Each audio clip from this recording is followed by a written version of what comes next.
소리가 안 나네. 마이크.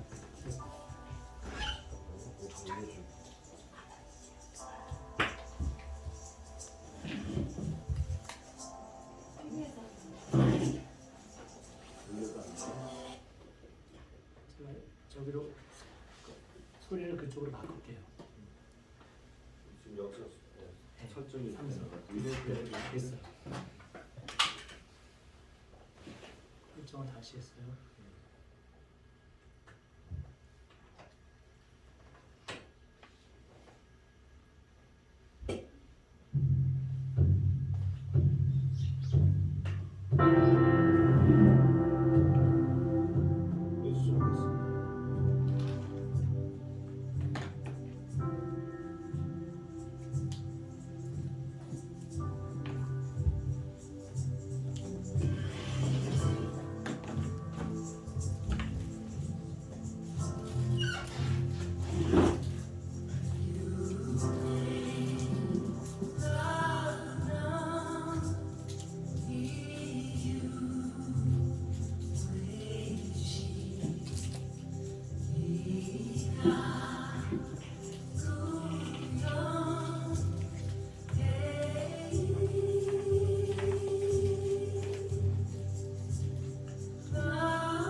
궁금하시죠? 소리는 어떻게 들리셨어요? 좀 발음이 좀 전에 제가 듣던 거와는 좀 발음이 좀 약합니다. 예, 전에 들으신 적이 있으신가 보죠? 아, 네. 좀 여러 가지 있습니다. 예, 찬송가 305장을 작곡을 보면 트래디셔널 아메리칸 멜로디로 나와 있습니다. 305장은. 그리고 어메이징 그레이스죠. 그리고 작사를 윈튼이 했어요. 그 찬송가 305장 맨 위에 보면 본래는 이것이 체로키 인디언들의 애국가나 마찬가지예요. 체로키 인디언, 그러니까 아메리카 원주민들의 애국가라고 생각하면 딱 맞는 거죠. 소리가 잘 들리시나요? 네. 예, 그러면 다시 한 번 더 제가 1절부터 5절까지 이제 이 소리를 적어놨어요. 그걸 보시면서 한번 들어보시겠습니다.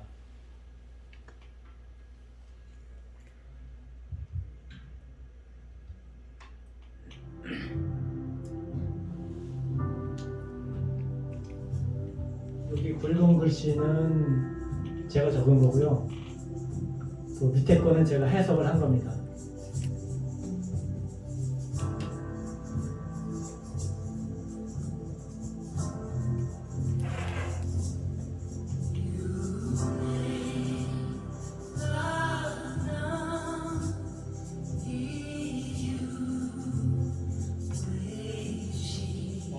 그렇게 하는데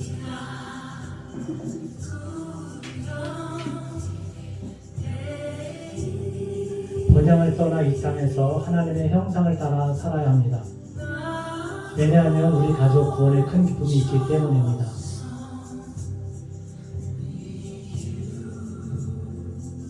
낙원 조선을 한평생 잘 지키고 보존하여 주십시오.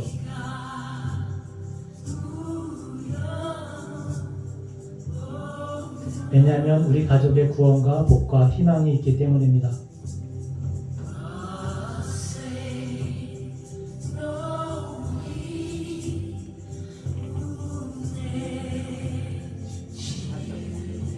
아름다운 세상에서 소망을 오래 품고 생활하여 더욱 속사람의 마음을 다스려야 합니다.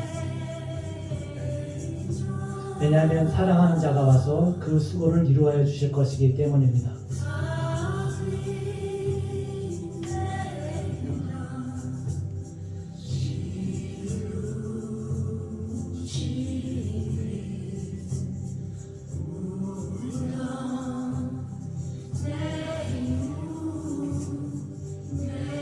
자비로서 베풀고 진리로서 다스릴 영광스러운 하나님이 오실 때 환영해야 합니다.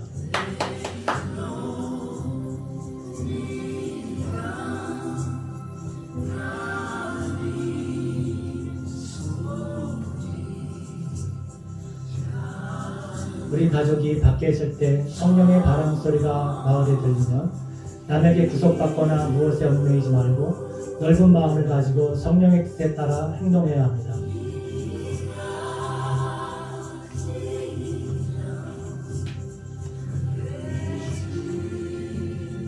우리 가족이 제사를 계속 드리고 성령님의 우리의 소리가 커져갈수록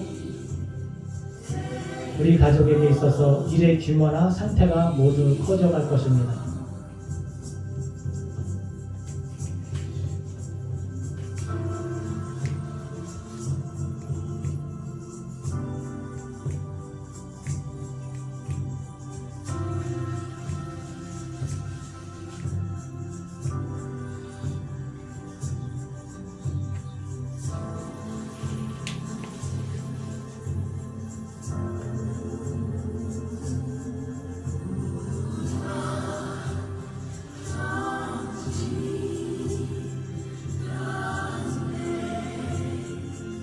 더욱 소리 높여 유쾌하고 활달하게 땅과 산과 들 그리고 마을과 길을 하나님의 영광으로 아로 새기고 차려놓읍시다.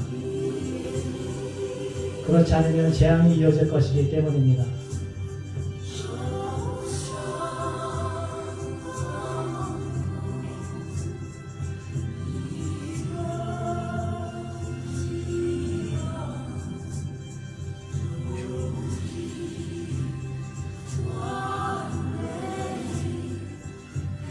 조선나고는 살기 좋은 마을 고운 땅이 있습니다. 좋은 산과 넓은 대지 위에 기쁨으로 조성합시다.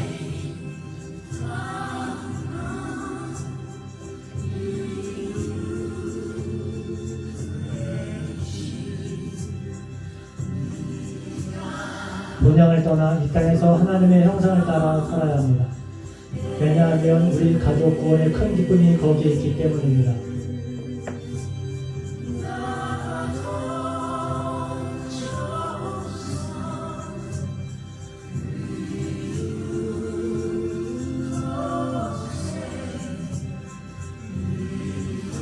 낙원 조선을 한평생 잘 지키고 보존하여 주십시오. 왜냐하면 우리 가족의 구원에 함께 참가하여 정업을 닦읍시다.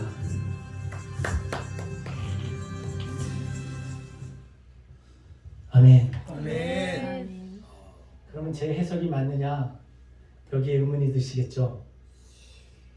저는 이 무궁신학을 양자 물리학적인 접근 방법으로 해석해 나가고 있습니다. 양자 물리학적인 접근 방법은 이제 다음번에 양자물리학에 대해서 조금 말씀드리고 그것이 무궁신학과 어떻게 연결이 되는지도 설명을 드리려고 합니다. 그러면 이제 그 설명은 후에 듣기로 하고 이것이 맞느냐 틀리냐는 거에 대해서는 제가 설명을 드리겠습니다. 먼저 이 체로키 인디언들의 애국가를 구글링을 하시면 발음은 똑같이 나옵니다. 유메낭랑 이유레지 니가 부영 데이 다 똑같아요. 그런데 한문은 틀릴 수가 있어요. 한문은 틀릴 수가 있는데 그 한문을 제가 바꿨어요. 그 소리에 맞게. 예, 왜? 그 양자물리학적인 접근 방법에 의해서. 그래서 해석을 해보니까 1절 유메낭랑 이유레지 니가 구영 데이 낙원조선 이유로세 니가 구영 복랑 본향을 떠나 이 땅에서 하나님의 형상을 따라 살아야 합니다. 왜냐하면 우리 가족의 구원에 큰 기쁨이 있기 때문입니다. 낙원조선을 한평생 잘 지키고 보존하여 주십시오. 왜냐하면 우리 가족의 구원과 복과 희망이 있기 때문입니다. 1절부터 5절까지의 내용이 우리가 이 땅 가운데 살면서 우리는 소속은 하늘나라에 있지만 타향살이 지금 하고 있는 거죠. 마치 한국에 있는 미국 대사관이 소속은 미국에 있지만 생활하는 것은 한국 땅에 있는 것처럼 우리는 하늘나라에 속한 하늘나라의 사람들이지만 지금 한국 땅이라는 곳에 이제 부름을 받아서 내려와 있습니다. 그것이 낭랑이라는 의미예요. 이주해 와서 멀리 떨어져 한다는 뜻이 낭랑이 있거든요. 그래서 1절부터 이렇게 쭉 그 내용을 보면 크리스찬으로서의 삶을 이 땅 가운데서 어떻게 살아야 되는지를 사실 체로키 인디언들의 애국가 속에 녹아 있는데 체로키 인디언들은 이 내용을 알까요? 모를까요? 모릅니다. 단지 소리로만 구전으로 전해 내려왔기 때문에 아무 뜻을 모르고 가장 슬플 때 이 노래 부르고 가장 기쁠 때도 이 노래 부르고 애국가처럼 부릅니다. 그렇지만 이 뜻이 무슨 뜻인지를 몰라요. 애석하게도. 그들끼리 통하는 단어가 있을 거 아니에요. 단어가 있겠죠. 네. 그리고 또 이렇게 찾아보면 이게 우리말이랑 비슷하죠. 스큰평을 뭐라고 불러요? 시진핑. 네. 그렇지만 여기는 지금 전부 다 한자로 되어 있는 거죠. 시진핑이라고 나오는 것이 하나도 없잖아요. 스큰평으로만 나와 있지. 무슨 뜻인지 아시죠? 본래 유메낭랑을 한국 사람이니까 유메낭랑으로 읽지 중국 사람은 이렇게 읽지 않을 겁니다. 그렇죠. 예. 만약에 알고 싶으면 제가 전화해서 물어보면 바로 나와요. 저는 모르니까. 나 먼저 항상 지키고 보존하여 주십시오. 왜냐하면 우리 가족의 구원과 복과 희망이 있기 때문입니다. 이것이 또한 찬송가이며 그리고 또 하나님의 계시의 말씀이 있다는 것을 어떻게 알 수 있냐면 우리 성경은 키아즘 구조로 되어 있어요. 키아즘 구조에 대해서 들어보신 분 손 들어보세요. 예, 들어보셨죠? 한마디로 말하면 성경은 키 구조로 되어 있다는 것입니다.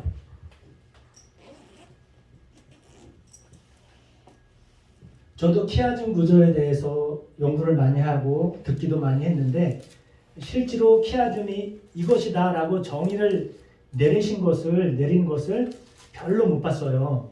그래서 제가 미국에 있는 원서를 막 뒤져가지고 키아즘이라는 구조에 대한 정의가 이거구나 한번 적어 놓으시겠어요? 키아즘이란 비슷한 개념들이 반대 배열로 반복되는 것으로 문장의 뜻을 명확하게 하거나 강조하기 위하여 독특하게 반복되는 형태의 작문 형식이다. 성경 전체를 통해서 보여주고 있어요. 왜 키아즘이라고 하냐면 여러분 다 아실 겁니다. 이게 키라고 읽죠. 헬라어로 A, B, C, D가 있으면 주제가 D에 있습니다. C-, B-, A-. 비근한 예로 욥기서의 주제는 22장에 있죠. 내가 정금같이 나오리라는 그 말씀이 주제 42장 가운데 있기 때문에 그렇습니다. 이렇게 성경은 키아즘 구조로 되어 있는데 A가 A-로 가게 되죠. 지금 1절이 유매낭랑 이웃의지 네가 부용되이 번영을 떠나 이 땅에 하나님의 형상을 따라 살아야 합니다. 왜냐하면 우리 가족의 구원이 큰 기쁨이 있기 때문입니다. 낙원 조선을 한평생 잘 지키고 보존하여 주십시오. 왜냐하면 우리 가족의 구원과 복과 희망이 있기 때문입니다. 1절하고 5절하고는 어디만 틀리냐면 네가 낙원 조선 이웃의 네가 부영 동참이란 말로 바뀌어져요. 1절은 뭐로 돼 있었어요? 네가 부영 동랑 으로 동랑이 5절은 또 다 똑같은데 동참으로는 바뀌어요. 왜냐하면 우리 가족의 구원에 동참하자, 참가하여 정업을 닦자라는 의미로 마지막이 마치거든요. 티아준 구조로 되어 있다는 뜻입니다. 그래서 체로키 인디언들의 언어로 불려져온 이 그들의 애국가를 첫 시간에 제가 이렇게 틀어드린 이유는 신학적으로만 가면 좀 따분할 수 있는 것을 좀 이렇게 적용시키면서 하기 위해서 먼저 말씀드렸어요. 어떤 접근 방법을 했냐면 양자 물리학적인 접근 방법을 통해서 이렇게 했다. 그럼 체로키라는 뜻은 뭐냐? 체로키는 홀로 서 있을 채 길로 사람 키. 왜 키가 크다, 키가 작다. 사람 키란 말은 사실 없어요. 한문으로는. 홀로 거리에 서 있는 사람. 하늘나라 가는데 제가 결혼하기 전에는요. 하기 위해서 기도를 했을 때에 나보다 신앙이 좋은 배우자를 만나게 해주십시오. 그래서 좀 같이 따라가려고 그랬었는데 하나님께서 그 기도를 제목을 기도를 들어주셨지만 결국은 또 혼자 가는 길이더라고요. 홀로 하나님 나라에 가는 철로 역정의 길은 각자가 가야 되겠죠. 체로키라는 뜻을 이렇게 홀로 거리에 서 있는 사람으로 봤어요. 이 해석도 교수님 해석이잖아요. 그렇죠. 네. 그런데 저는 제가 알고 있는 것들을 구글링을 해서 찾았을 뿐이에요. 이충근 박사님이 이렇게 이충근 박사님 강의하신 거 들어보셨죠? 네. 안 들어보셨나요? 들어보신 분이 있다면 그분이 저는 언젠가 이렇게 고백하는 말씀을 들었어요. 그분 자신은 연구하는 것이 알고 있는 그 지식을 구글링해서 뽑아내는 것이 90% 이상이라는 거예요.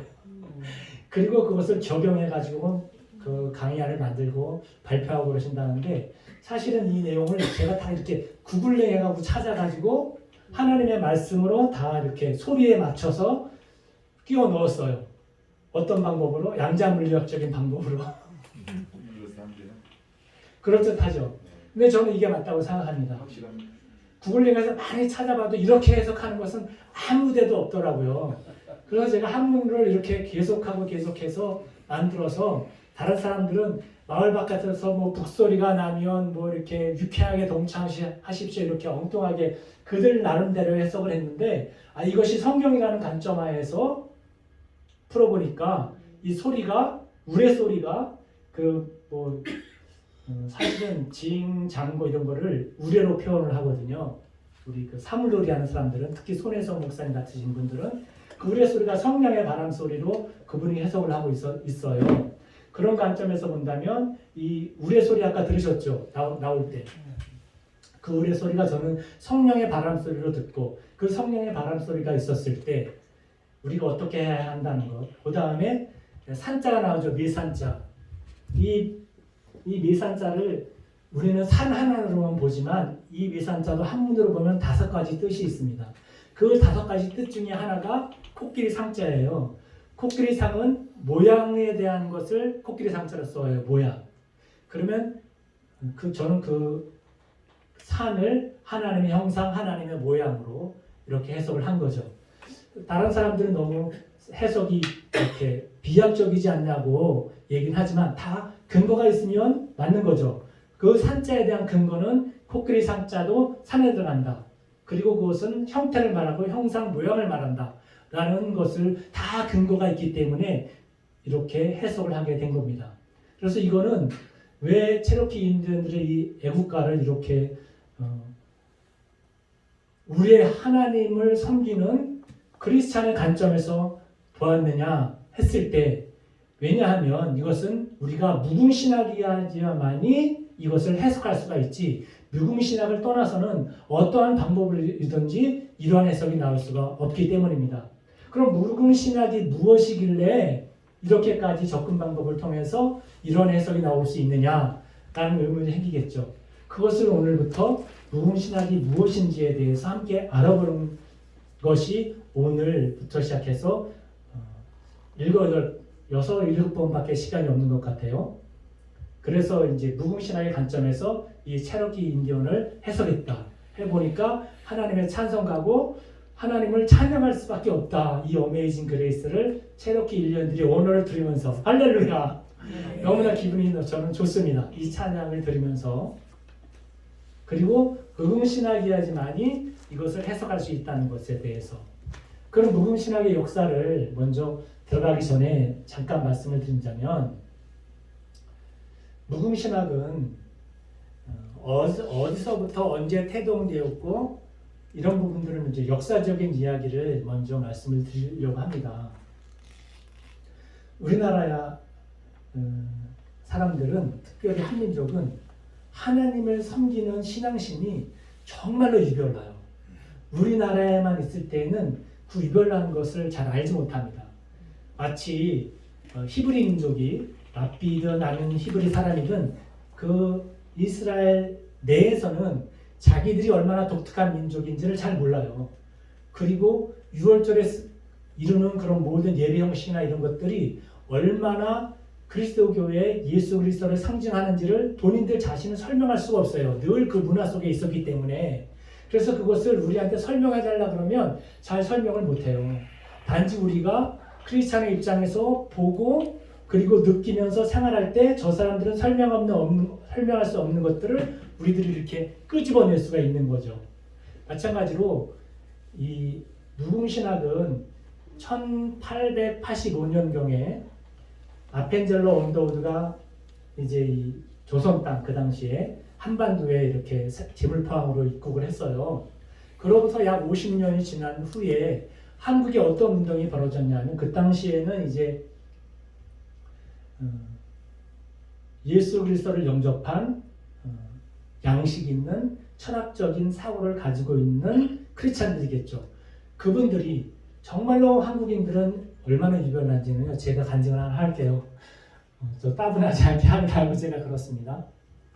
제가 사우스 아프리카에서 선교할 때에 CCC에서 주관하는 중보기도 리더십 모임에 참여를 했어요. 그때 한 15명 정도가 일주일 동안 이제 금식 기도를 하기 위해서 중보기도를 하기 위해서 모였어요.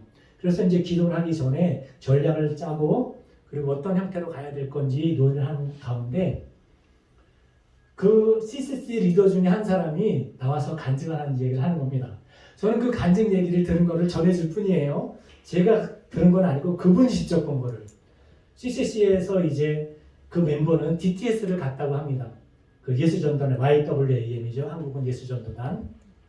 거기서 갔는데 이제 마지막 DTS 마지막엔 2달 동안 이렇게 아웃리치를 가요. 그 아웃리치를 갔었을 때 그 마을에 가가오 방문하면서 팜플렛을 나눠주고 사람들을 모이게 해서 그리고 전도 집회를 하기로 이렇게 계획이 되어 있었습니다. 그래서 이 전도 집회는 이제 크루세이드 한다 그래요. 근데 크루세이드 하기 위해서 이제 그날 아침에 모여서 기도를 해야 되는데 비가 장대처럼 내리는 거예요. 근데 그 벌판 정도에서 모여서 기도를 해야 되는데 아무도 그 장대빛을 뚫고 나가는 것이 아니에요. 그런데 한 무리의 사람들이 장대빛을 뚫고 나가서 그 벌판에 무릎 꿇고 비 맞으면서 기도를 하더래요. 놀래가지고 야, 저 무리가 있구나. 누구냐 봤더니 바로 다 한국 사람들이라는 거예요. 그래서 이제 기도하고 이제 들어오겠지 했는데 그게 아니라는 겁니다. 품속에서 기도 마치자마자 전단지를 꺼내더니 다 흩어져서 가가오 집집마다 방문하면서 그 전단지를 나눠주더래요. 그러면서 한국 사람들의 열정은 기가 막히다 그러면서 이야기를 하는 얘기를 제가 들었습니다.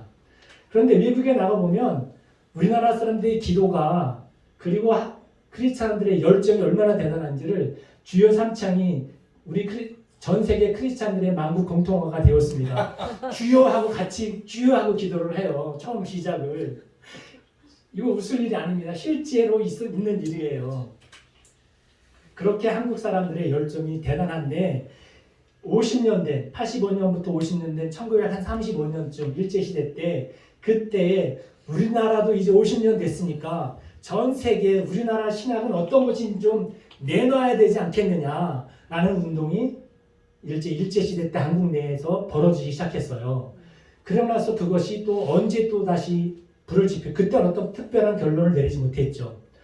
왜냐하면 신학적인 배경이 얕았기 때문에 그리고 신학 공부를 한 사람도 적어서 그런데 그것이 언제 또 불을 붙이기 시작했냐면 우리는 신학을 어떻게 볼 것인가 하는 것에 대한 그 주제와 이런 것들이 1970년대 우리 윤사무엘 총장님이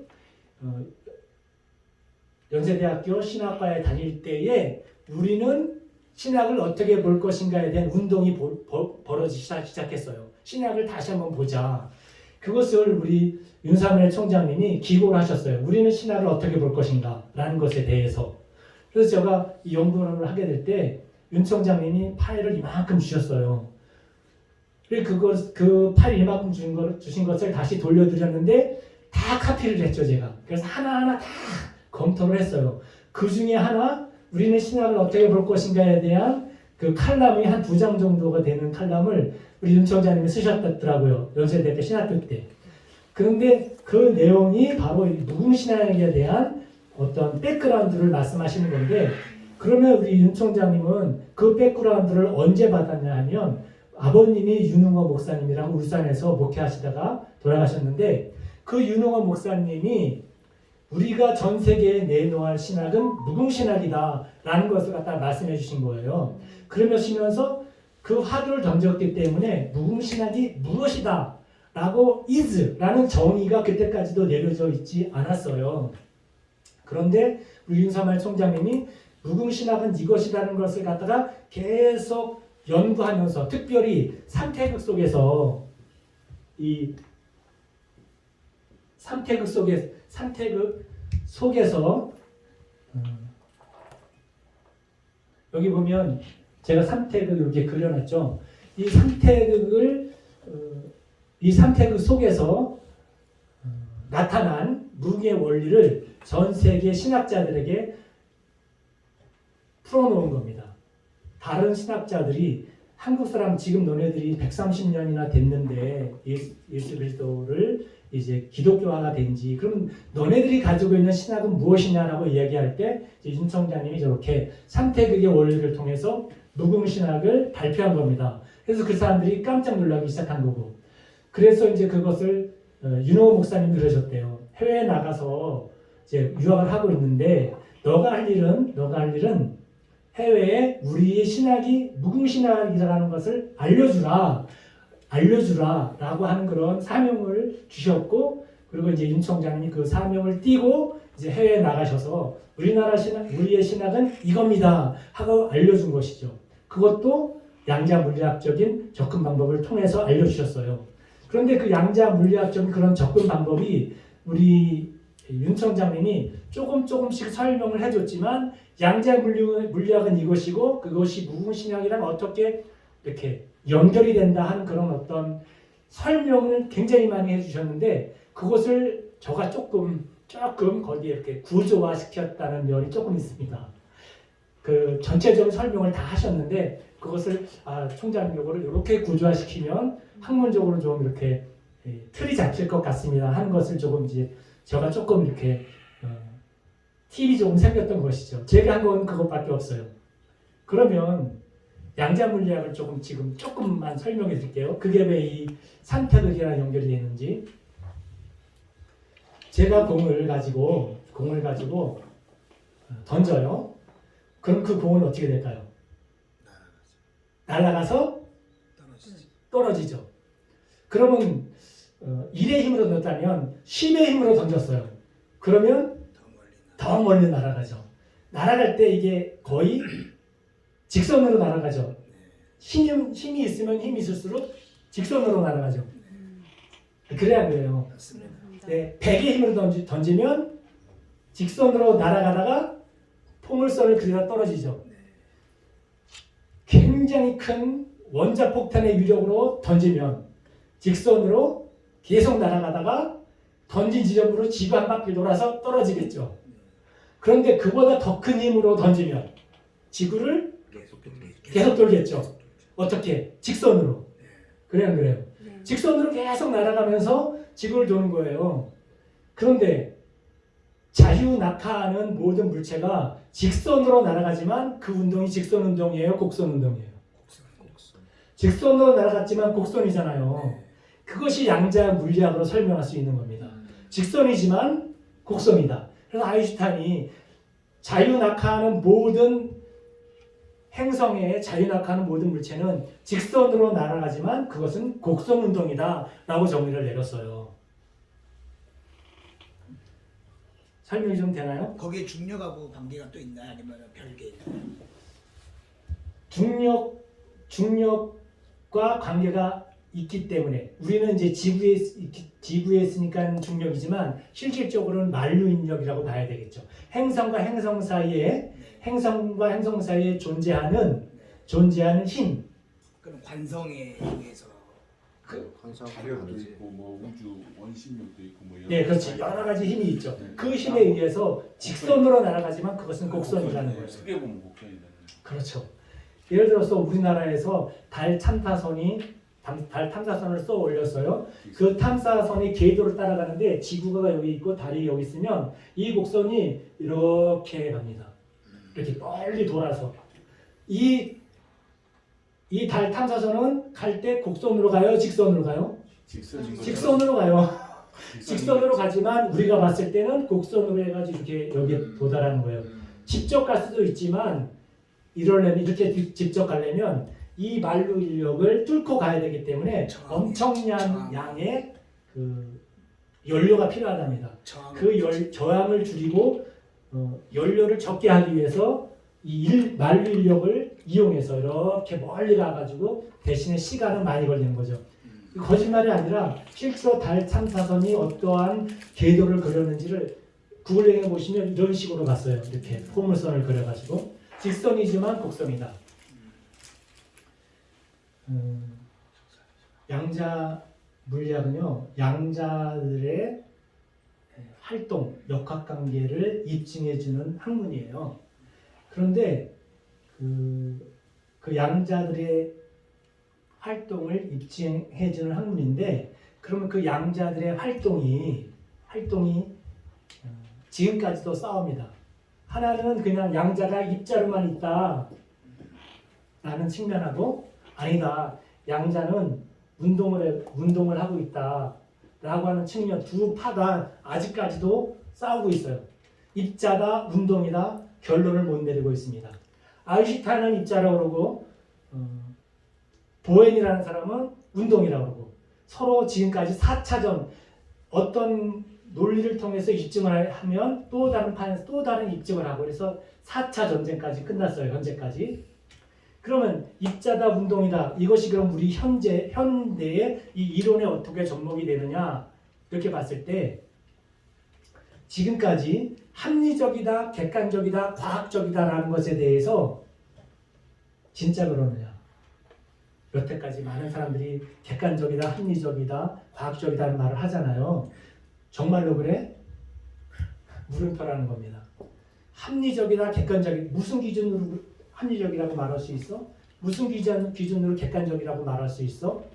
그 기준이 다 틀리다는 거예요. 왜냐하면 온도계를, 물의 온도를 잴 때, 온도계를 잴 때 온도계가 물에 들어가는 순간 물의 온도가 바뀌겠죠.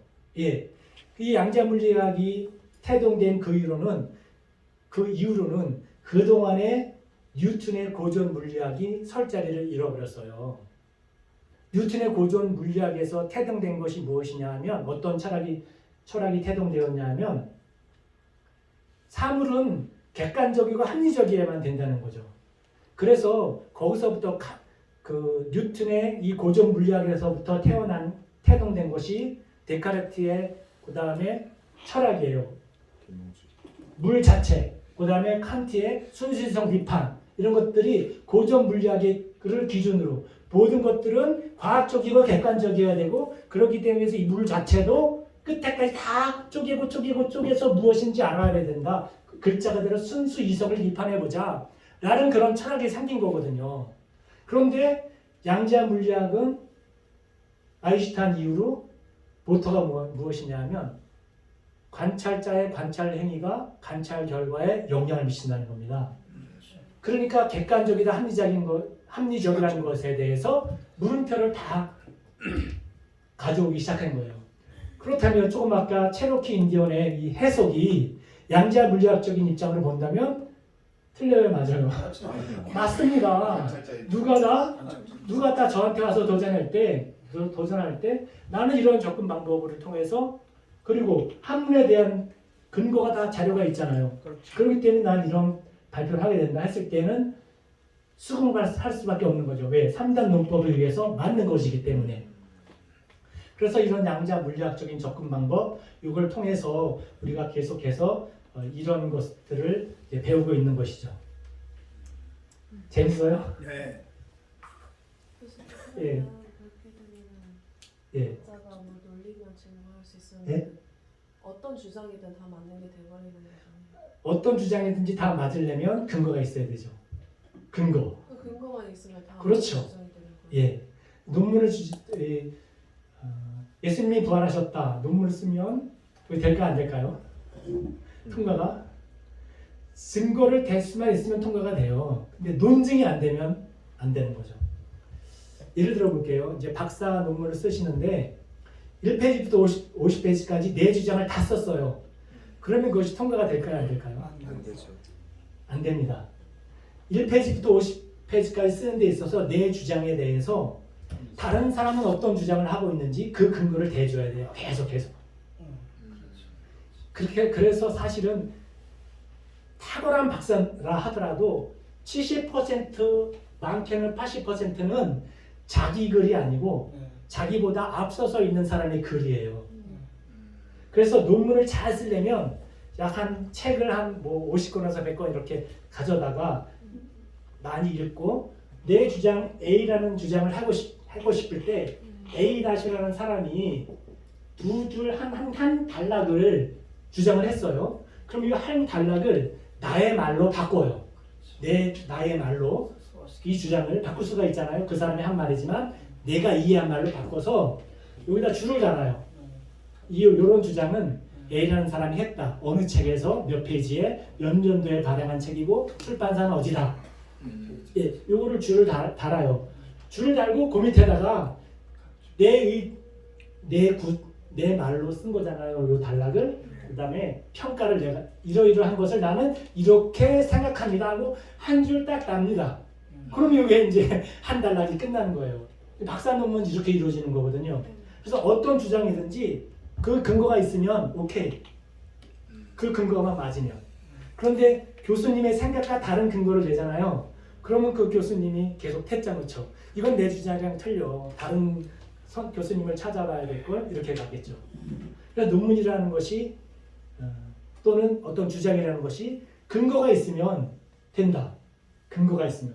그런데 근거 없는 주장은 소위 말하는 허무맹랑한 주장이 되는 거죠. 왜? 어떤 누가 거기에 대해서 뒷받침하거나 밑받침해주는 논거가 없기 때문에. 예. 그래서 어떤 주장을 하든지 그 근거가 확실하면 된다. 그럼 이제 신학이란 뭐냐, 무궁신학이라는 것을 뭐냐라고 먼저 말씀을 드리려고 하는데요. 오늘은 이제 역사의 전환기마다 시대를 끌어가는 거 뭔지 여기까지 한국 기독교 전례 과정 여기까지 하면 많이 나가는 거고요.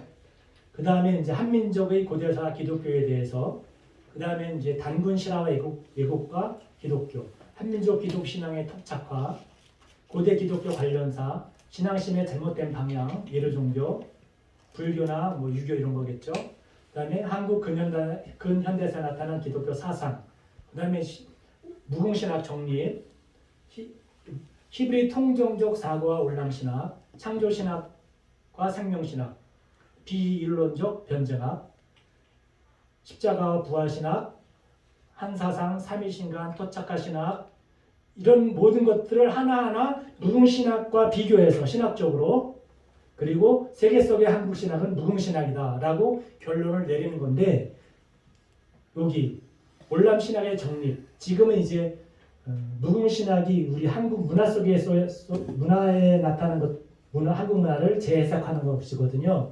그것은 이제 문화에 대한 것이고 신학적인 면은 이제 이 히브리 통종족 사고와 월남 신학 여기까지는 아마 시간이 부족할 것 같아요. 이 부분도 관심이 있으신 분은 제 논문을 이렇게 참고하시면 이 부분도 같이 연구할 수 있을 것 같습니다. 논문을 좀 오픈해 주세요. 예. 그래서 이제 첫 번째 10가지 주제의 신학이란 무엇인지 여기에 대해서 잠깐 이제 설명을 드리려고 합니다. 이것도 지루한 것을 좀 지루하지 않게 설명을 드려야 되는데 어떻게 설명을 드려야 할지. 혹시 여러분 네이밍이란 말 들어보셨어요? 네이밍? 네이밍. 네. 예, 네이밍이 뭐죠? 이명. 예, 맞아요. 이름 짓는 거.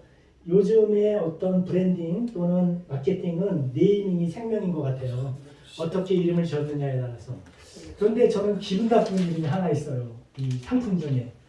LG 냉장고. 이름이 뭐죠? 퓨스. 디오스. 데오스. 디오스. 디오스. 디오스. 어디서 나왔을까요? 디오스. 데오스. 데우스 하나님 하나님. 데우스 어디서 나왔을까요? 데우스 아니 데오. 데올로지. 디올로지? 테오에서 나온 거야. 테오. 신이라는 의미에서 디오스 냉정이 나온 거거든요. 상당히 기분 나빠요. 신을 거기다 붙여가지고 디오스 냉정과 그래서 나온 거거든요. 제네시스. 또 하나 기분 나쁜 거는 자동차 제네시스. 장치로스 네이밍이 이렇게 중요하죠. 테올로지 할 때 이 로지는 학문할 때 로지를 붙인 거고요. 앞에 테오라는 말이 있어요. 신에 관한 신의 이런 뜻이죠. 신학이 테올로지라고 말을 해요. 이 테올로지의 이 테오를 어떻게 해석하느냐에 따라서 보수적인 신학이 되느냐 아니면 자유주의 신학이 되느냐 달라져요. 만약에 이 테오를 주격으로 해석을 한다. 그러면 주체가 하나님이 되는 거죠. 주격이니까. 그러면 신학이라는 이름으로 발표하는 발표자가 신의 입장에서 발표를 하게 돼요. 그게 극단적으로 가면 극단적인 보수가 돼서 자기 자신이 자기 학문으로 이야기하는 건데 하나님이 말씀하신 것처럼 된다는 겁니다. 이 극단 보수적인 신학교가 페이스 테올로지컬 세미나리라고 필라델피아에 있었어요. 지금은 맥킨타이어 박사님이 세우신 학교인데 처음엔 정말 이 손톱 같은 것도 대학생들한테 체크하고 꼭 넥타이 매야 되고 이런 학교였어요. 근데 그 학교가 문을 닫았습니다. 주격으로 해석하면. 그런데 테오를 목적적으로 해석하면 이제 자유주의 신학이 되는 겁니다. 그래서 이제 예를 들자면 자유주의 신학이라 한다면 홍해 바다도 가른 것이 아니라 이 갈대숲 불 지나간 거다 이런 식으로 자유주의 신학으로 바뀌는 것이죠. 그러면 우리 겟세마네 신학에 있어서 신학이란 뭐냐? 신의 학문이자 신에 관한 학문으로 정의를 내립니다. 신의 학문이자 신에 관한 학문. 그러니까 그 가운데 사이를 아주 잘 절묘하게 헤쳐나가는 거죠. 그래서 신학이라는 것은 하나님의 말씀인 성경을 철학적으로 해석하고 변호하고 조직해서 학문적 체계를 세운 것이 신학입니다. 그래서 자기 나름대로 신학을 어떻게 할 것인가, 우리 윤 총장님이 연세대학교 신과대학 때 신학을 어떻게 할 것인가에 대해서 모든 나라들이 자기 나름대로의 신학을 발표했어요. 유럽 대륙에서도 진화론적 신학, 미국의 신죽음 신학, 흑인 신학, 남미의 정치 신학, 해방 신학. 1970년대에 우리 대한민국에 풍미했던 신학이 무엇이었냐 하면 민중신학이었어요. 그래서 해외에서는 또 그것을 영어로 번역된 것이 많이 나와 있어서 대한민국의 신학을 민중신학으로 오해하는 사람들도 많이 생겼지만 이제 우리가 좀 더 발전시켜서 무궁신학, 월남신학으로 만들어야 되겠죠. 그럼 이 무궁신학, 월남신학은 뭐냐 하면 성경과 우리 주 예수 그리스도의 가르침을 한국 문화 속에서 재해석하고 토착화시켜 학문적 체계를 세운 것이다. 그래서 이러한 학문적 체계를 통해서 체로키 인디언들의 애국가도 올람 신학의 입장에서 봤을 때 하나님을 찬양하는 찬송가로 번역해서 볼 수가 있었던 것입니다. 이것이 바로 신학의 본질이고, 이런 면에서 이 2023년 봄학기가 끝날 때까지 한국 문화 속에 있는 기독교와 관련된 것을 무엇이든지 찾아서 A4 용지 한 장에 설명해 주시면 되겠습니다. 이게 과제예요. 예를 들어서 산태극이 어디에 있더라, 이런 산태극 문양이 이런 산태극 문양이 색동 저고리에도 있더라, 뭐 저기 이런 것들을 찾아서 설명해, 부채에도 있다 설명해 주시면 되겠습니다. 이것이 과제입니다. 한국 문화 속에 있는 기독교와 관련된 것을 무엇이든지 찾아 설명하여 주십시오. A4 용지 한 매 이상으로 적어주시면 되겠어요. 그래서 이제 무궁신학의 정의가 이런 것이다. 그러면 이제 제가 이 차 안에서 지난 우리 이제 탐사 갔을 때, 성지 탐사 갔을 때 차 안에서 말씀드린 것, 하나님이라는 용어 너무너무나 저는 감사했어요. 선교사로 나갔을 때 사람들에게 우리나라는 진짜 하나님이란 말이 있구나, 이게 이렇게 위대한 말인 줄을 그때 처음으로 알았습니다. 그 다음에 또 한글이 있다는 거. 한글. 제가 사우스 아프리카에 쯔아나족이 있는 곳에 가서 선교를 했어요. 쯔아나족이는 쯔아나 말을 해요. 보츠아나. 들어보셨어요? 보츠아나라는 나라가 있는데 그 나라는 쯔아나를 써요. 사우스 아프리카에 11개의 공식 언어가 있어요. 공식 언어가 있다는 얘기는 내가 만약에 쯔아나를 말을 하는 어머니 아래서 태어났는데 어떤 법적인 문제에 부딪혔다. 그런데 그것을 영어를 쓰는 사람과 관련이 되어 있다 그러면 법원에 갔을 때 나를 통역하여 주는 공식 통역사가 있다는 뜻이에요. 11개 공식 언어가 있다는 것은 그 쯔아너에 하나님이라는 것을 무디모로 시작해요. 무디모. 그럼 그 사람들에게는 쯔아너의 무디모는 하나님이에요. 성경 속에 무디모 이렇게 처음 시작이 됩니다. 무디모 글자를 이렇게 써요. 만약에 이건 알파벳을 차용한 것이죠. 그렇죠. 알파벳을. 이 사람들이 알파벳을 몰랐을 때 제가 제일 먼저 갔다. 그러면 저는 아마 이거 무라고 해. 이걸 D로 하고 이걸 뭐로 해. 이렇게 무, D, 뭐 이렇게 알려줬으면 그 사람들은 이런 성경을 가지고 있겠죠. 그렇겠죠. 그래서 한글 번역 선교회가 이 한글을 가지고 그 나라에 가서 그 나라의 말로 표현해 주면서 성경을 만들어주고 있습니다. 이 무디모 이렇게 쓰는데 우리는 세종대왕님께서 이 한글을 창제한 걸로 알고 있는데 사실은 한글은 이 세종대왕이 다시 고조선 시대 때에 가람토라는 문자를 다시 가져와 가지고 재창조했다고 하는 것이 맞습니다. 그러면 제 말이 틀릴 것 같으면 한글 재창조 해가지고 또 구글링을 해보세요. 그러면 어마어마한 구글링한 자료들이 막 나옵니다. 정인지가 어떻게 말했고 누가 어떻게 말했고 한 내용들이 가람토 문자가 시작입니다. 그거는 고조선 8대 단군이 창제했던 것입니다. 이 한글은. 그래서 한글이 세계적인 문자죠.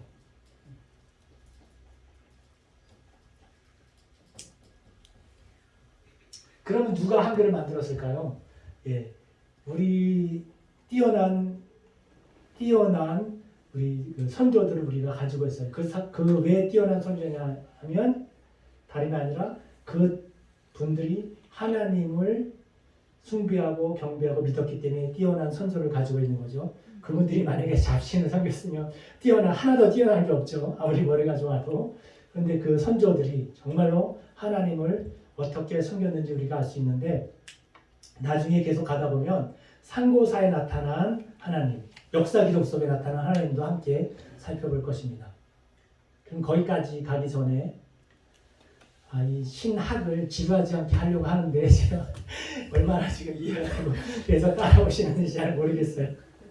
쉽게 잘 해주시는 거예요. 예, 시대 격변기마다 시대를 이끌고 가는 사상이 있어요. 예를 들자면 1700년대 후반기에는 이제 증기기관차가 발명이 되고 그랬을 때 그 시대를 이끌고 가는 사상 체계가 있었습니다.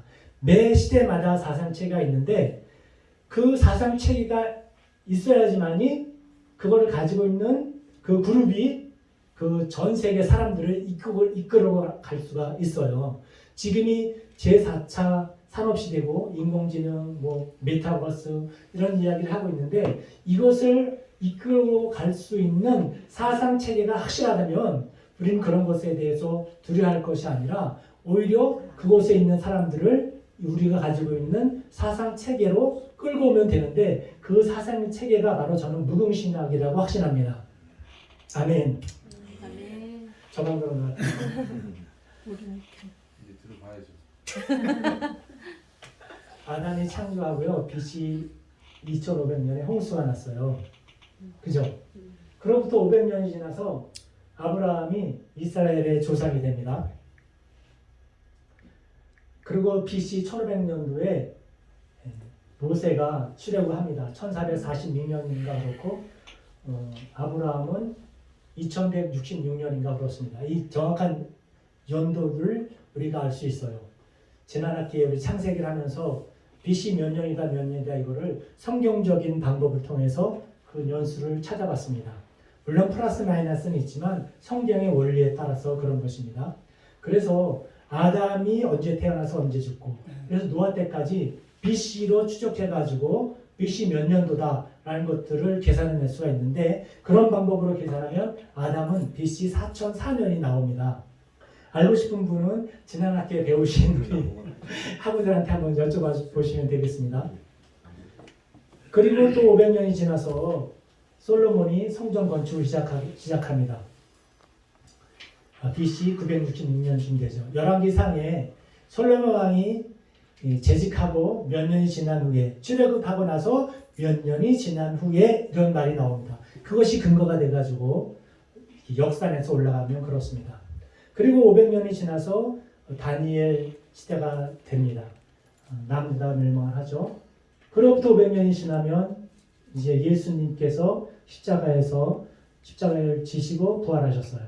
그리고 이제 AD 500년이 돼서 이제 수도원 운동이 카톨릭에서 시작이 되는데 수도원도 최초의 수도원은 이 카톨릭이 아니고 기독교에서 최초의 시작이 사실은 수도원이에요.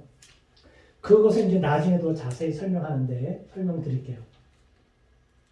AD 500년에 이제 수도원 그래서 카톨릭도 내부적으로 수도원에 있는 사람들은 마리아 숭배라든가 이런 것들이랑 상관없이 내적으로 깊이 들어가 있는 신부님들이 많이 있습니다. 위쪽으로 나타나 있는 사람들은 이제 글자 그대로 태양신과 기독교를 혼합 종교가 천주교가 된 거죠. 그래서 위쪽으로는 그렇지만 내적으로 수양이 깊은 사람들은 수도원에 있다. 그 다음에 AD 14년인가 AD 동방정교회가 부지에 대해서 나옵니다. 그리고 1517년에 종교개혁이 일어나죠. 어때요? 매 500년마다 커다란 획이 그어지고 있죠. 매 500년마다. 그리고 현재 2000년이 되었습니다. 아브라함부터 지금까지 4000년의 역사를 살펴보면 진짜 500년마다 새로운 주기로 전환기를 맞이하고 있어요. 그 전환기마다 시대를 이끌어가고 있었던 것은 하나님의 경륜이었고 하나님의 경륜과 섭리란 말을 하잖아요. 그럼 하나님의 경륜과 섭리를 제가 설명해 드려볼게요. 무엇이 하나님의 경륜이고 무엇이 하나님의 섭리인지. 경륜이란 말을 많이 쓰고 섭리란 말을 많이 쓰는데 많이 이렇게 정확하게 설명을 제가 한번 드려볼게요. 하나님의 경륜이라는 것, 경륜이라고 하는 건 이렇게 설명드릴 수가 있어요. 인천공항에서 LA행 비행기를 타고 인천공항을 출발해서 어디요? LA 공항에 도착하는 비행기가 있다면 출발 시간 그리고 도착하는 시간은 정해져 있죠. 한번 뜨면 정해진 경로를 통해서 LA에 도착하게 되어 있습니다. 이것이 하나님의 경륜이에요. 하나님의 섭리는 뭐냐면 그 비행기 내에서 누구는 화장실 가고 누구는 잠자고 누구는 책 읽고 각종 일이 누구는 아기도 낳고 각종 일이 사건이 벌어지죠.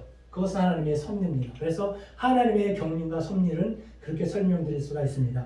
이것은 매 500년마다 세계 역사의 전환기마다 하나님을 향한 신앙이 그 시대를 이끌어가고 있었다. 그래서 그 시대가 올바르게 하나님을 향한 신앙을 가지고 있었으면 정말로 밝게 빛났고, 그리고 하나님을 향한 신앙이 죽어 있었으면 말 글자 그대로 다크 에이지, 중세 시대, 하나님을 섬기지 못하면 반대 방향으로 갔다. 500년마다 새로운 전환기가 있었다. 그렇다면 오늘날 새로운 전환기, 시대적인 운명을 책임져야 할 중요한 역할이 우리들에게 있습니다. 아멘. 그래서 세계 역사가 어떻게 흘러가는지 그 방향을 명확히 하고, 그 다음에 다음번에는 어떤 일이 일어날지를 우리가 신약을 통해서 창출해내야 되지 않을까 생각합니다. 그러기 위해서 이제 역사의 눈을 떠야 되죠. 세상 학문의 역사가 아니라 하나님의 입장에서 세상을 바라보는 눈을 떠야 되는 것이죠.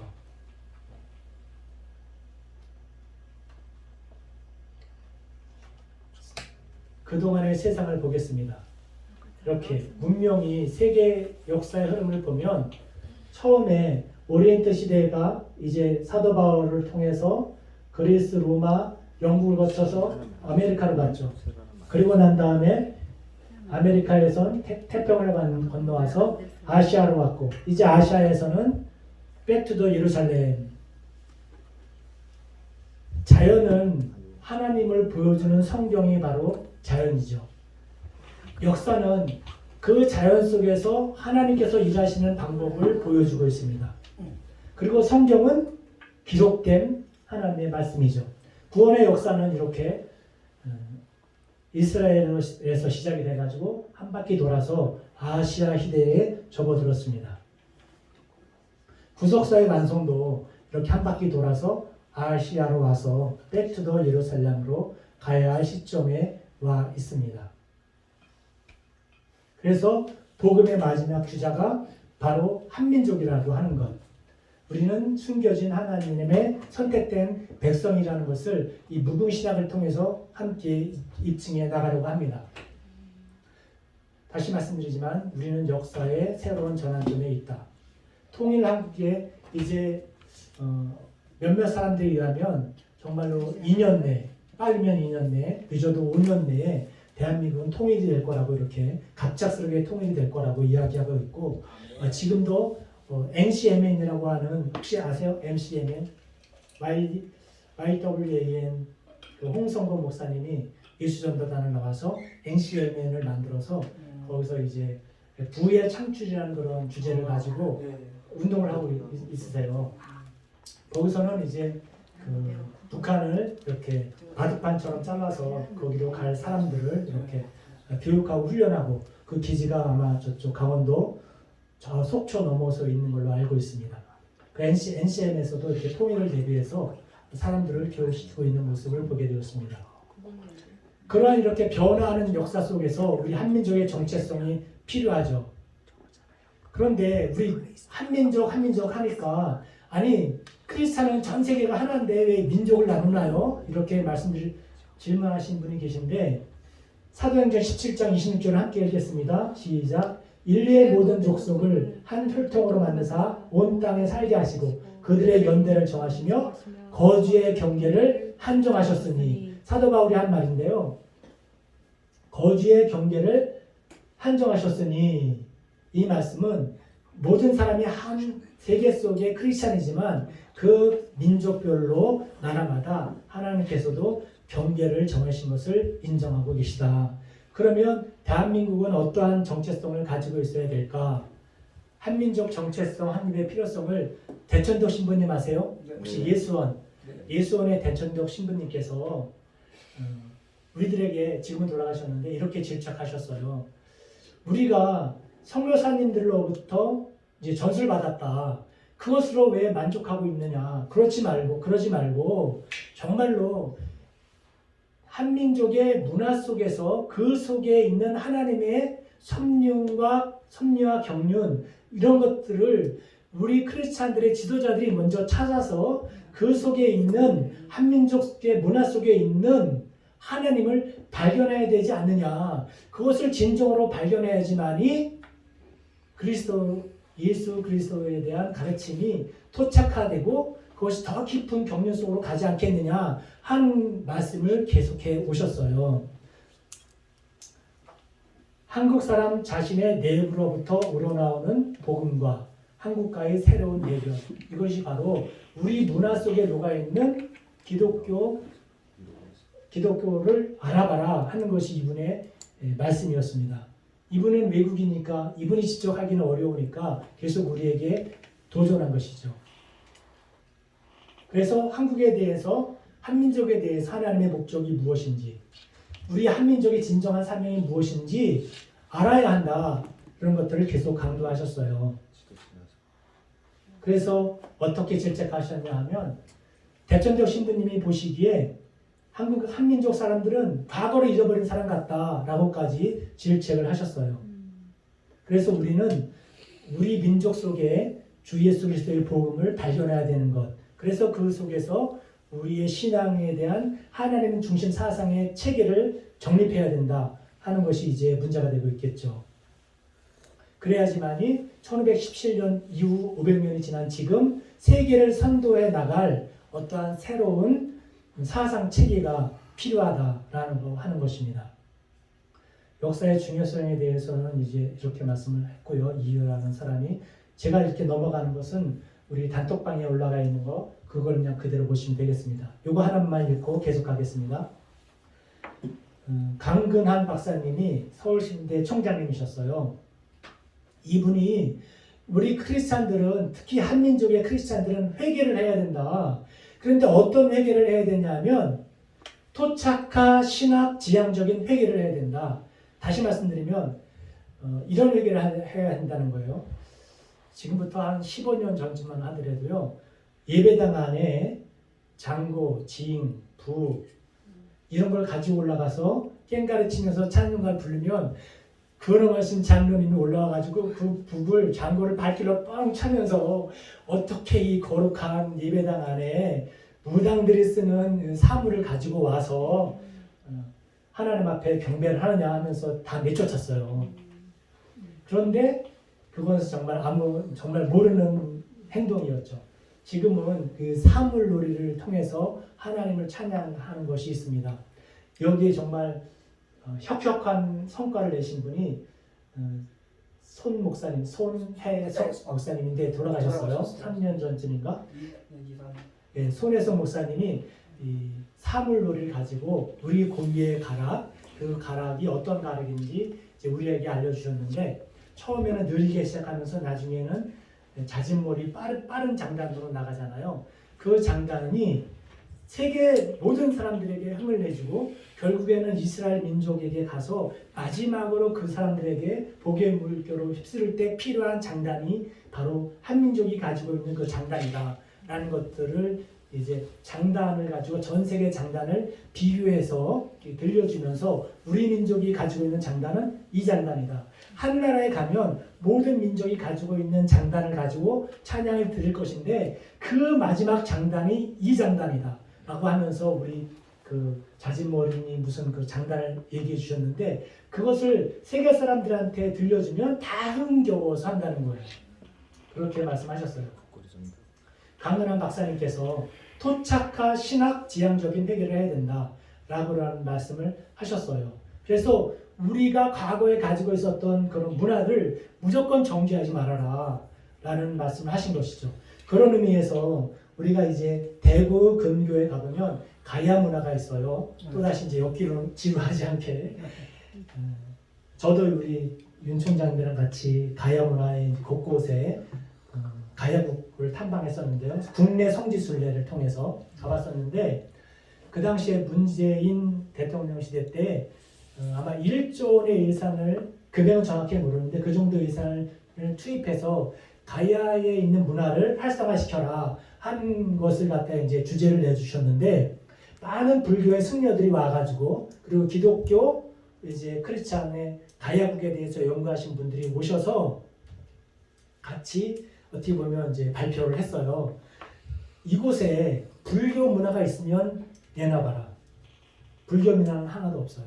그런데 우리 그 사도 도마 박물관 운영하고 계시는 조국청 목사님을 비롯한 여러 목사님들이 이제 그 사도 도마가 인도에서 태평양 그 지류를 따라서 가야국까지 우리 기내평양까지 온 것을 해양의 흐름, 그 다음에 여러 가지 6가지 사회과학적, 뭐 문화적, 해양의 조류학적 6가지 방법을 통해서 다 증명해냈어요. 그래서 그 증명한 것을 발표했고, 그리고 실제로 이름을 제가 잠시 까먹었는데 제가 책을 다음번에 한번 가져와 볼게요. 혹시 총장님 아시는지. 그분은 16번인가를 실제로 인도의 그 허와온가 살았던 그 부족을 찾아갔어요. 그래서 그분의 기록을 다 가져오셔가지고 책을 내셨어요. 그래서 정학봉 목사님. 잘 알죠, 제가. 예, 그분이 책을 내셨어요. 그래서 그 당시에 불교 승려들이 전부 철수했습니다. 지금 그 가야국 김해 그쪽에 가보면 불교 문화는 흔적도 없습니다. 그래서 따지고 보면, 그때부터 따지고 보면 불교보다도 기독교가 먼저 들어왔다. 우리 한반도에. 그러면 한국 기독교 전래 가정을 한번 보겠습니다. 1885년 4월 15일 부활절에 원더우드 장로교, 아펜젤러, 감리교 선교사님이 왔는데, 감리교 선교사님이 원더우드죠. 아펜젤러가 장로교. 예. 이 감리교의 원더우드 선교사님이 먼저 들어왔다고 맞나요? 맞아요.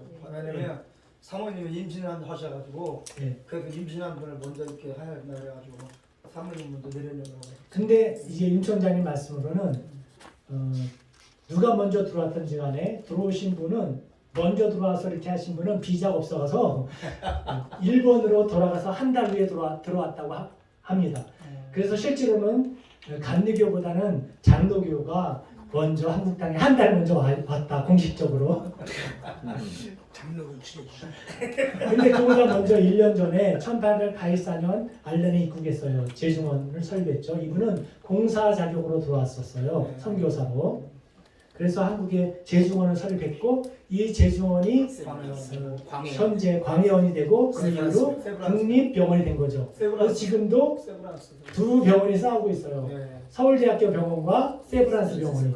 국립이기 때문에 서울대학 병원이 제중원이다.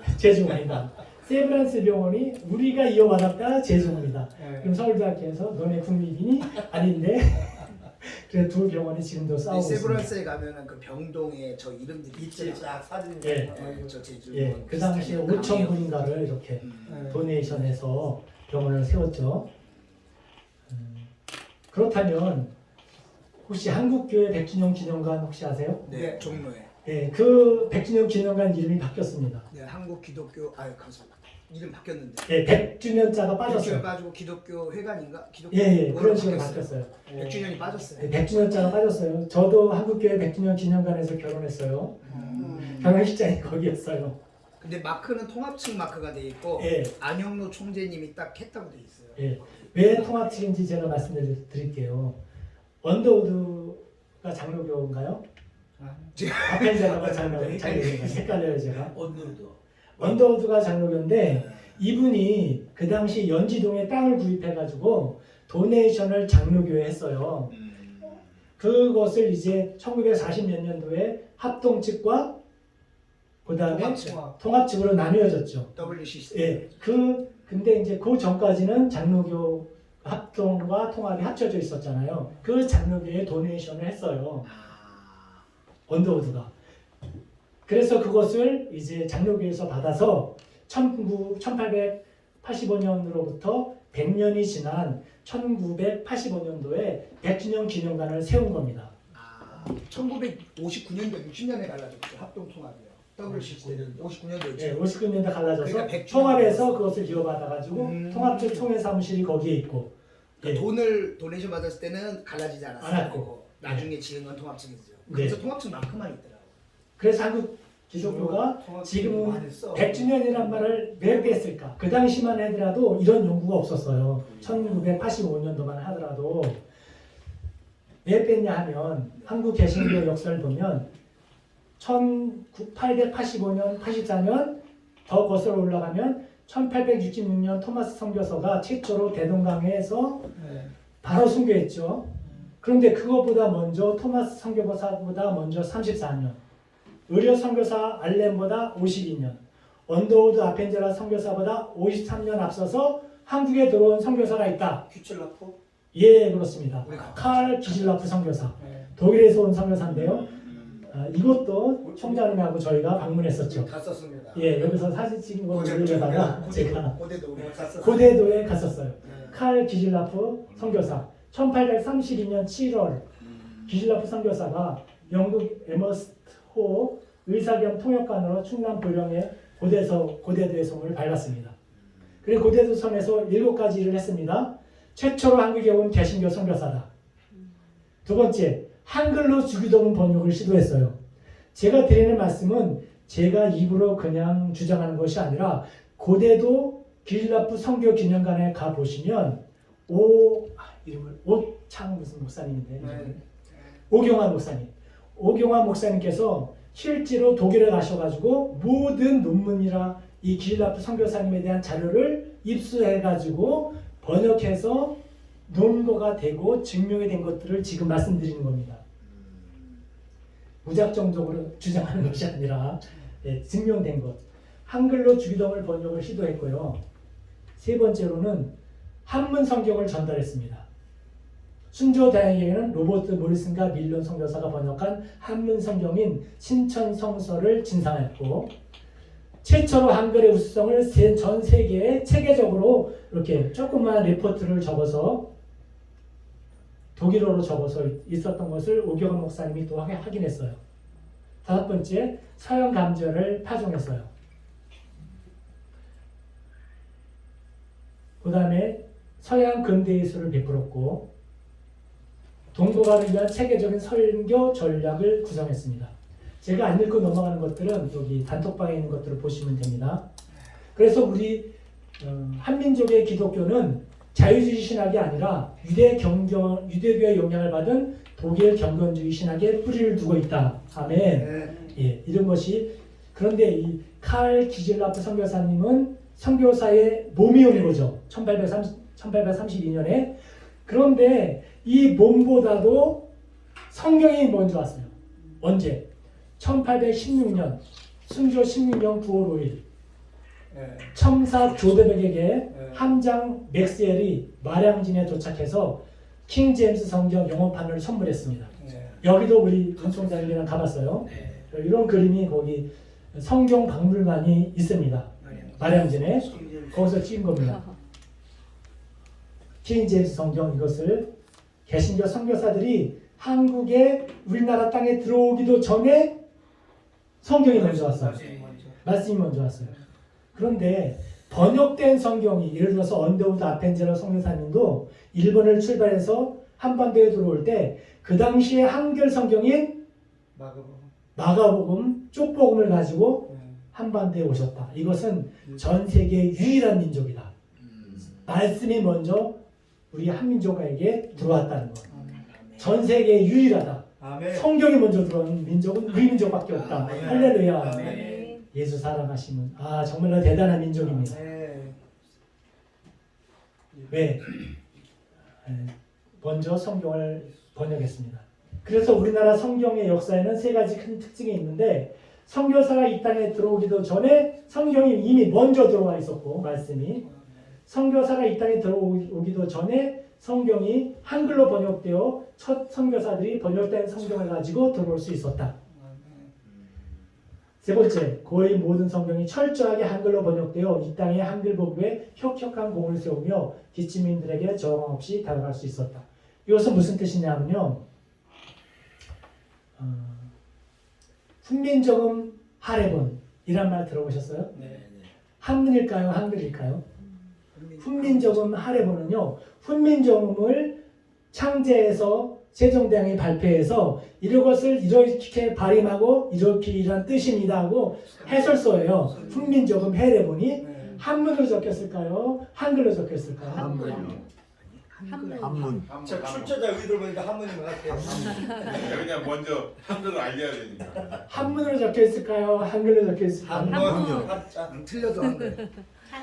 틀려. 1번 한문, 2번 한글. 1번. 2번. 제가 한글로 적혀있으면 물어보잖아요. 그러니까 출제자의 의도가 그런 것 같아요. 아니 혹시 한문으로 설명서다, 적혀있습니다. 한문으로. 한글을 설명해야 되니까. 설명을 해야 되기 때문에. 아, 이게 언제 끝나요? 지금 시간이 제가 알기로는 20분에 네, 10분에 끝나는 거예요. 5분 지났네. 5분만 더 마칠게요. 한문으로 적혀 있어요. 네. 왜냐하면 그 당시 1800년도 말, 1900년도 초까지만 하더라도 한문이 대세였어요. 그런데 한글로 번역을 해가지고 그 한글을 번역된 성경을 지게에 지고 한 번 더 전역에 배부하는 거예요. 그러면 이제 누가 그걸 읽어요? 크리스찬들이 그걸 읽기 시작하죠. 그것을 기점으로 한글이 한반도에 퍼져나가기 시작한 겁니다. 그렇죠. 협력하는 거죠. 이것은 한글을 연구하는 학자들도 인정하는 것입니다. 거의 모든 성경이 철저하게 한글로 번역되었을 뿐만 아니라 기층민들에게도 저항 없이 한글이 그래서 실제로 복할 수 있었다. 우리가 어렸을 때도 봐도요. 노인들 글자 모르는 분들도 우리 성경 교회 오면서 언어 깨치고 그러셨다고요. 한글 알려드렸다고요. 문명 대체에도 큰 역할을 하신 거예요. 그래서 고고학, 민속학, 형제지리학, 국어학 이런 거 다 해도 한민족에 대해서 자세히 설명을 못합니다. 하지만 한민족 역사를 기독교 신앙의 관점에서 접근해서 살펴보면 우리 민족이 어떠한 사상을 가지고 있고 우리 민족이 누구다라는 것을 알 수 있습니다. 그래서 한민족의 정체성을 확립하게 되는 것이죠.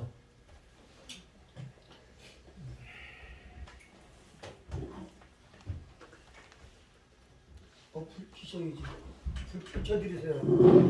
안 켜졌어. 그래서 마지막으로 우리 민족에게 있어서 하나님 중심 사상은 130여 년 전 선교사들에 의하여 들어온 주 예수 그리스도의 복음이 토착화되는 과정 속에 발생된 것이 아니라 하나님의 경륜 속에서 한민족이 어떻게 뿌리 내려왔는지 유구한 한민족 역사 속에서 우리 주 예수 그리스도를 찾아볼 수 있습니다. 아멘.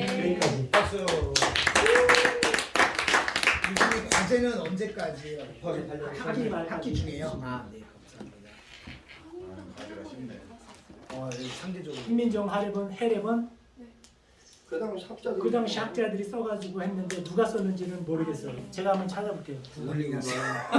설명서니까. 한글 설명서. 뭐 정인지든 뭐 학자들이 했겠죠.